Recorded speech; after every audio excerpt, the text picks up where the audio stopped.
बात को सुनकर के सभी शिष्यों ने विहार कर दिया। चंद्रगुप्त वहीं रह जाते हैं। 1 दिन 2 दिन 3 दिन निकल जाते हैं, आहार नहीं हुआ। आचार्य भगवान ने कहा कि चंद्रगुप्त मुनि, तुम बिना आहार के नहीं रह सकते, जाओ चर्या करो। ऐसी सेवा प्रधानी उस आत्मा के लिए जहाँ जंगल में मनुष्य की गंध ना आती हो, ऐसे उस आत्म आस्वादी गुरु चरण सेवक के लिए देवताओं ने आकर के नगरी की रचना कर दी और आहार की व्यवस्थाएं कर दी।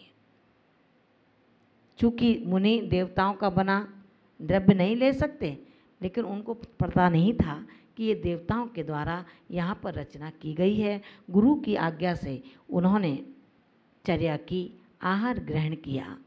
मान भावों, ध्यान रखना, जिसकी दृष्टि अपने निश्चय की ओर है वो व्यवहार को भी अति शोधन पूर्वक करता है।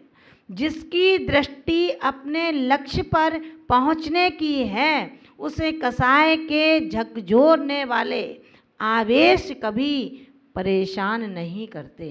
वो समझता ही नहीं है आवेश आ रहा है, बस शीतलता का एहसास जिसके हृदय मंदिर में प्रति पल प्रति क्षण होता रहता है। नाना निमित्तों के मिलने पर भी वो घबराता नहीं है। ऐसा आत्मा काय क्लेश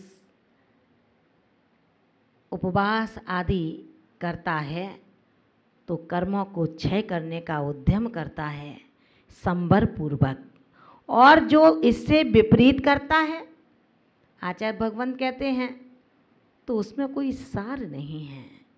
किम काहद बन वासो, वन में वास करने से क्या प्रयोजन है। किम काहद बन वासो, वन में वास करने से क्या प्रयोजन है। काय क्लेशो विचित्त उपवासो, और काय क्लेश करने से, नाना प्रकार के उपवास करने से, किम क्या मतलब है। जब हमारी सामर्थ्य अपने को अनुशासित करने की हो ही नहीं पा रही है, बार बार गुरु समझाते हैं कि बेटा श्रावकों की संगति न करो, ये श्रावक रंगीन हैं, तुम्हें संगीन बना देंगे।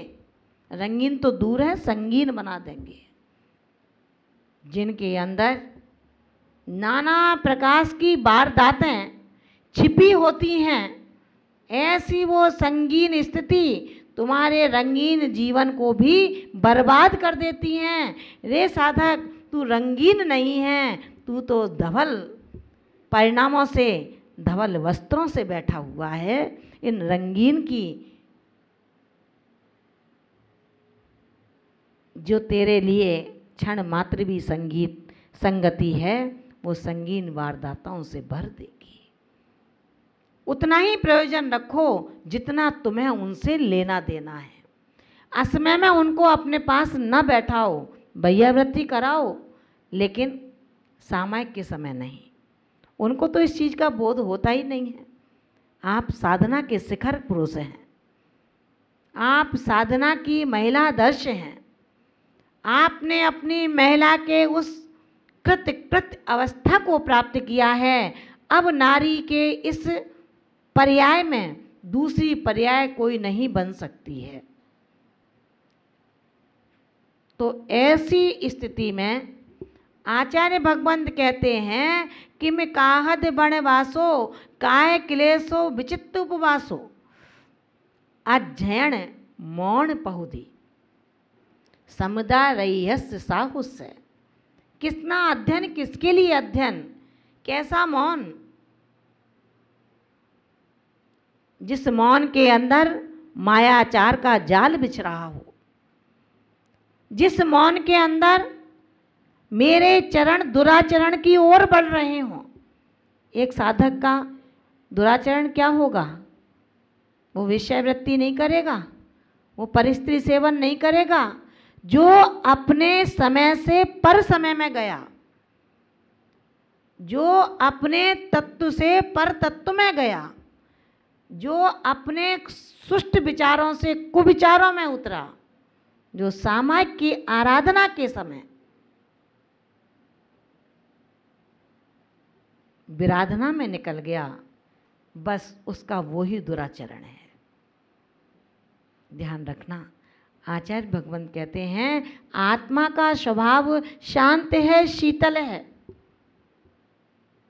आत्मा का स्वभाव, विश्वरमती माता जी, शांत है, शीतल है, समता रस से परिपूर्ण है।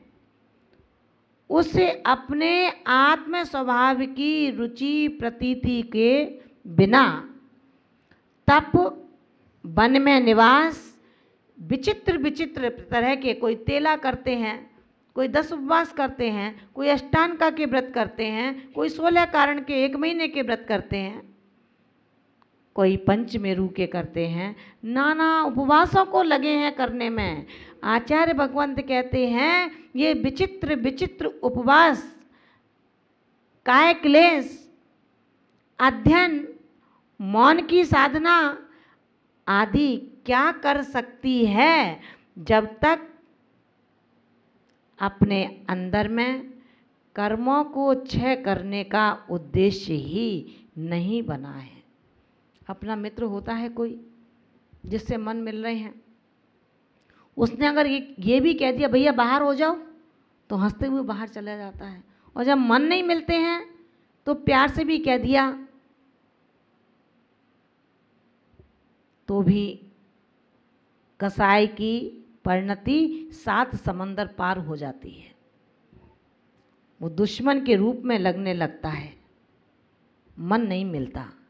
और जब मन नहीं लगता तो ये साधना तेरे कर्मों का क्षय का कारण नहीं बन पाती हैं।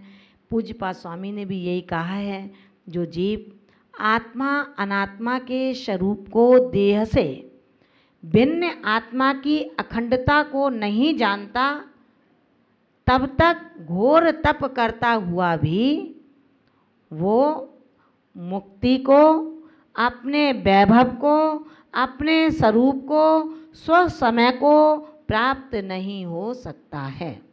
आचार्य भगवान अंतिम शब्दों में इस कारका के माध्यम से हमें बता रहे हैं कि हे भव्यात्माओं, चिरकाल से इस प्रमाद में रहे हो,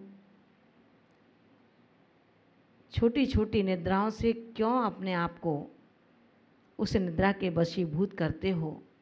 आपको पता है कि ऐसी चिर निद्रा भी मुझे आनी है जो मुझे कभी इस शरीर से उठने नहीं देगी। उस चिर निद्रा का काल जब आएगा उस समय सो लेना। छोटी छोटी निद्रा, कहते हैं ना, भूख अच्छी लगे तब भोजन करना तो अच्छा खा लोगे। थोड़ा गए और मुंह में डाल आए, थोड़ा गए और कुछ डाले आए, और फिर कहोगे भूख ही नहीं लगती मुझे, खाने नहीं खाया जाता, 1 रोटी खा के आए हैं हम तो। जब तुमने उसकी ट्रिपें इतनी सारी कर ली तो कहाँ से भूख लगेगी। अब बार बार अगर पढ़ने में भी झोंका आ गया, जाप में भी झोंका आ गया, गुरु शिक्षा दे रहे हैं उसमें भी झोंका आ गया, फिर कहो कि लेटने के बाद नींद नहीं आ रही, करवटें बदल रहे हैं, तो कितनी नींद आएगी।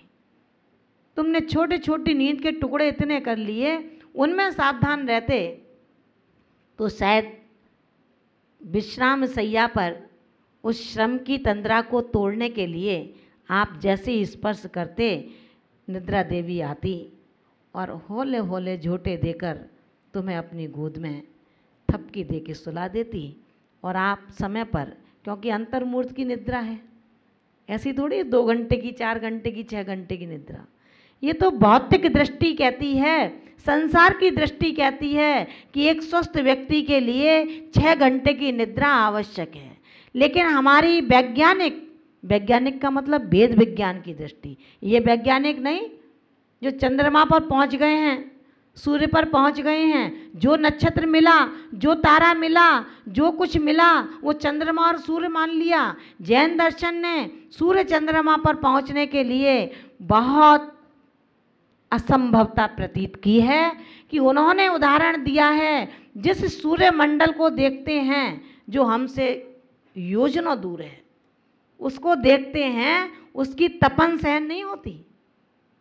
विचार करना, जिसकी तपन यहाँ सहन नहीं हो रही वो क्या सूर्य के पास पहुँच सकता है, बच पाएगा? वैज्ञानिकों की बुद्धि ऐसी है, जो सूर्य पर पहुँच रहे हैं, चंद्रमा पर पहुँच रहे हैं, लेकिन आचार्य भगवंत कहते हैं कि जब तुम परिपक्वता परिपूर्णता कर लो, जब शरीर बिल्कुल निढाल हो जाए कि अब नहीं बैठा जा रहा, आंखें बिल्कुल छोटी छोटी हो जाएं कि अब पलकें खुल ही नहीं रही, अपने शास्त्रों को बंद करो।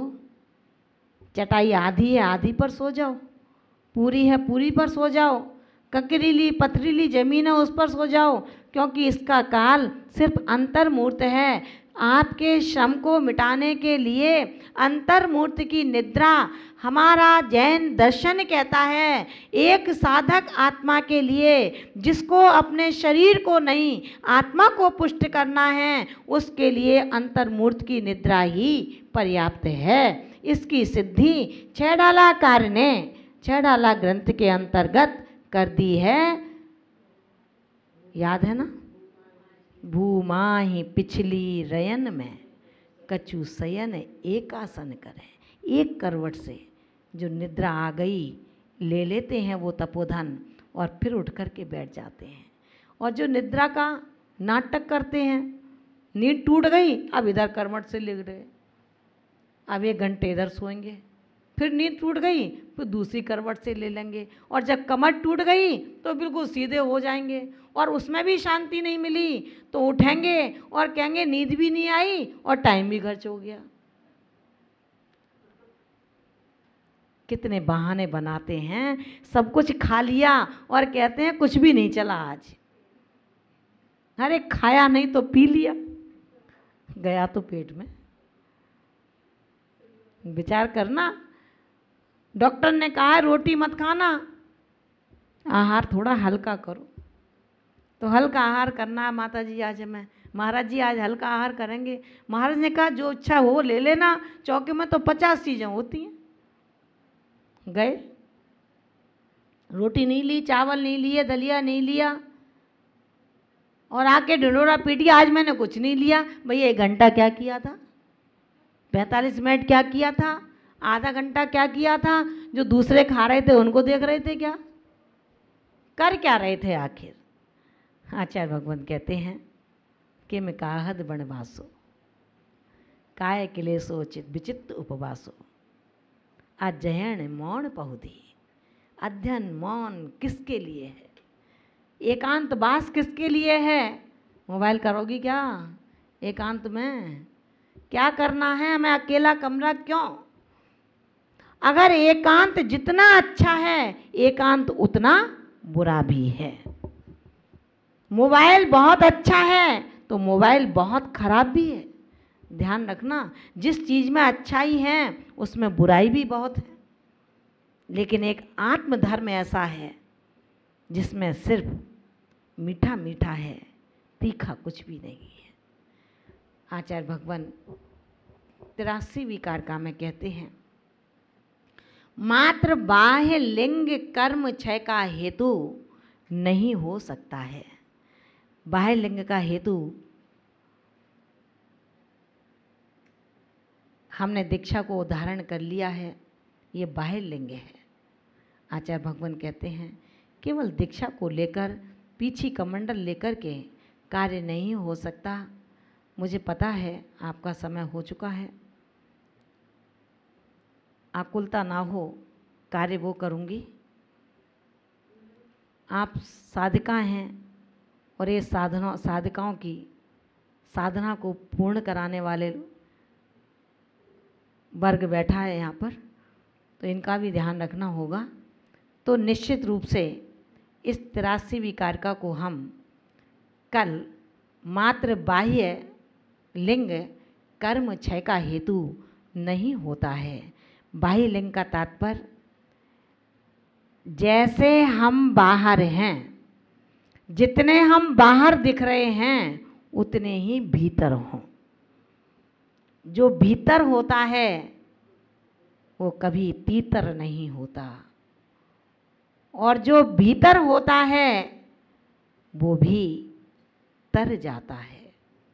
तुम भीतर जाओ, तुम भीतर जाओ, हम भीतर जाएं, हम भीतर जाएं। बंद ना करो लेकिन बंद ना करो। समझ में आ रहा है ना? बंद ना करो लेकिन बंद ना करो। रहमत करो लेकिन रहम मत करो। समझ रहे हो ना? खुदा बनो लेकिन दारू मत पियो। राही बनो पर हीरा बन करके। जैसे चाहो अपने विचारों का परिणमन कर लें, जैसे चाहें अपने आचरण को बना लें। आत्मा ही अपनी क्रियाओं को सुदृढ़ बनाता है और आत्मा ही अपनी क्रियाओं को शिथिल करता है। आत्मा ही अपने माध्यम से अपने मार्ग को प्रशस्तता प्रदान करता है और आत्मा ही प्रशस्त मार्ग को अप्रशस्तता में बदल देता है। जिस जिनवाणी से शुभ उपयोग होना है, जिस जिनवाणी के माध्यम से शुभ योग होना है, उसी जिनवाणी के पढ़ते पढ़ते अशुभ योग हो जाता है। कैसे? जब हम नाक को साफ करने लगते हैं। जब जिनवाणी पढ़ रहे हैं, अंग उपांगों का स्पर्श न करें। जब जिनवाणी पढ़ रहे हैं, पर की व्याख्यानों में ना जाएं। जब जिनवाणी पढ़ रहे हैं, संक्लेश परिणामों की चर्चा को न करें। जब जिनवाणी पढ़ रहे हों, तब भोजन कथा, स्त्री कथा, चोर कथा, राष्ट्र कथा के कथनकारों की शैली में ना बोलें। अगर हम ये सब करते हैं तो जहाँ शुभ योग होना चाहिए था, शुभोपयोग होना चाहिए था, वहाँ पर अशुभ हो जाया करता है। जिससे द्रव्य पुण्य का मिलना था, वहाँ पाप का मिलने लगता है। इसलिए हमें अपने हर क्रिया को स्वावलंबी क्रिया बनाना है, परलंबी नहीं बनाना। बीमार आप पड़े हैं और इच्छा रखते हैं कि वैद्य को, दवाई को मैं दूसरा कोई खा ले और दिखा ले। सही होगा क्या? अपन पुरुषार्थ नहीं करते। तुम्हारी हो सही करने की तो करवाओ, नहीं तो हम तो सही मस्त। आत्मा को सुष्ट करने के लिए हे आत्मार्थी, तुझे ही शोधन करना होगा। तेरे परिणाम अशुभ में हैं, तुझको खुद अपने अशुभ और शुभ परिणामों के शोधन में दत्त चित्त होना पड़ेगा।